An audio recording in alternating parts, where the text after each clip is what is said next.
What is up, everybody? Hey, this is Ryan, and welcome to our Reflections podcast.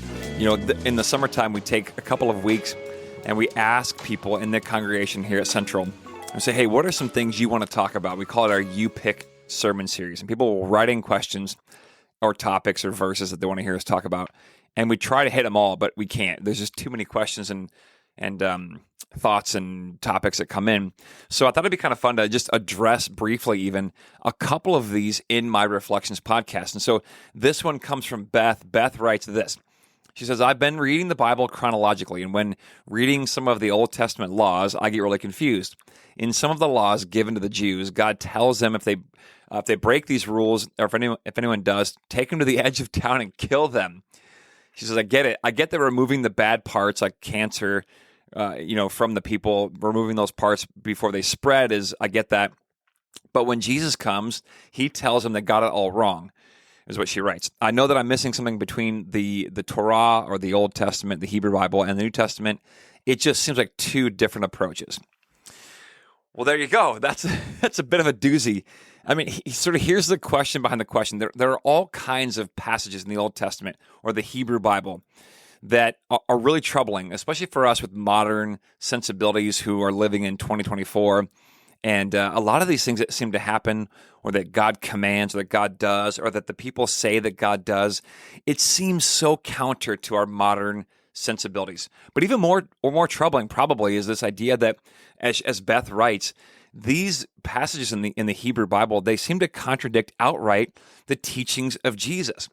Now, there's all kinds of things to be said about this. There's a couple of wonderful books out there that are written, and I know that Greg Boyd has written extensively on this topic. He's written a couple of long, books, and actually he sort of combined them and wrote a shorter book, more for the popular audience. You just Google Greg Boyd Old Testament violence, you'll find it. There's a lot of different books on it, but I'll say this. There's a guy called Marcion in the early days of the church, and Marcion, his way of solving this problem, which later was deemed heretical because it wasn't really what the church was trying to do. But he says, look, really it's just two different gods. The God of the Hebrew Bible is this sort of God who's mean, vindictive, retributive, violent, and Jesus is a different sort of God. He sort of separates the two. And of course, this later becomes deemed as a sort of a heretical idea because the people of God want to maintain both the divinity of Jesus and the Hebrew Bible and the Hebrew God. And so how can we reconcile these two is the question.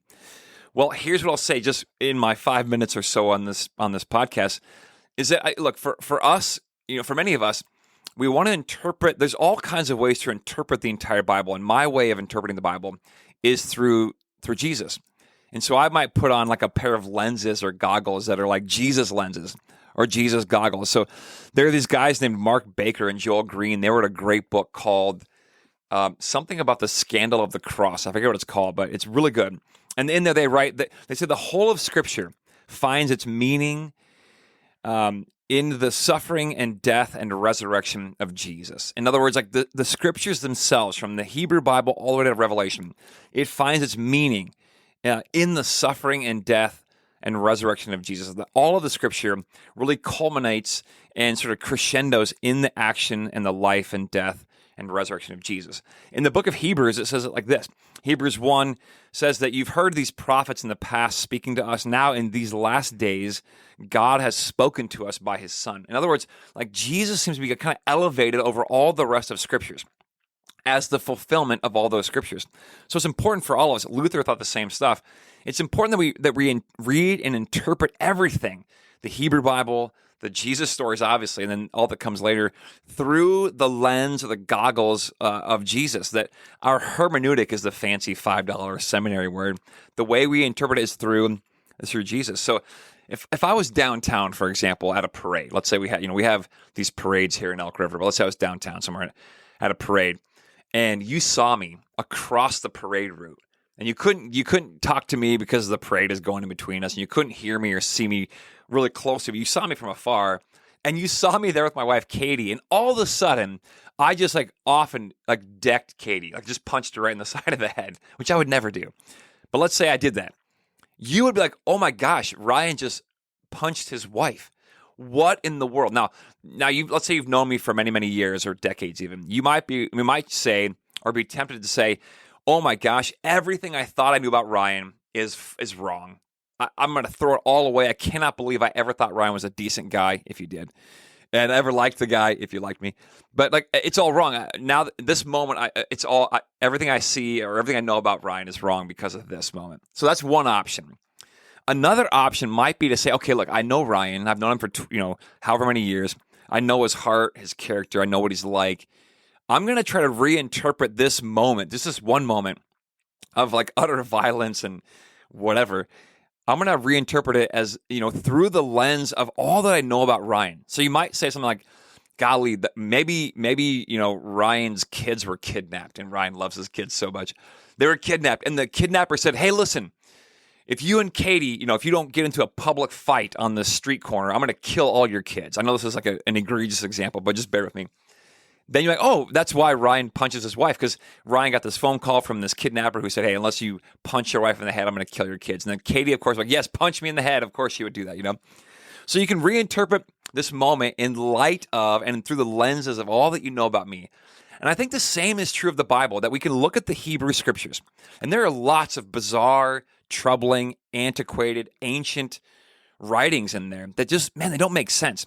And it's hard to bridge the gap always, but if we can take the Jesus lens and reinterpret some of that through Jesus, it might help us make a bit more sense. Now, my guess is there will probably be some passages that are really hard to swallow, and I just kind of hold those in tension.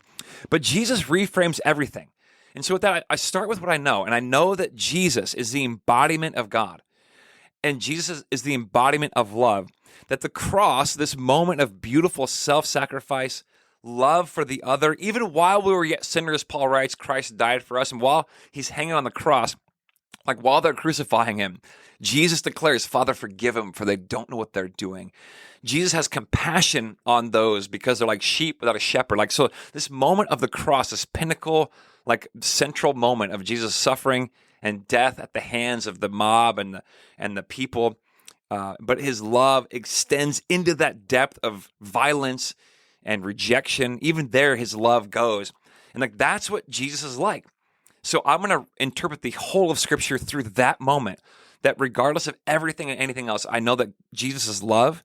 He loves others while they're yet sinners, that Jesus has come to be with us and heal us of our woundedness, our violence, and our brokenness. And so I start there, and then I try to like rewind and sort of like lay that over top of everything else.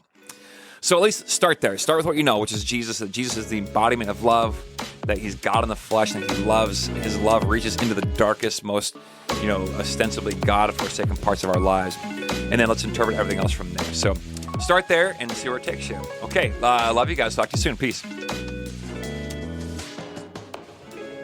Hey, if you enjoy this show, I'd love to have you share it with some friends.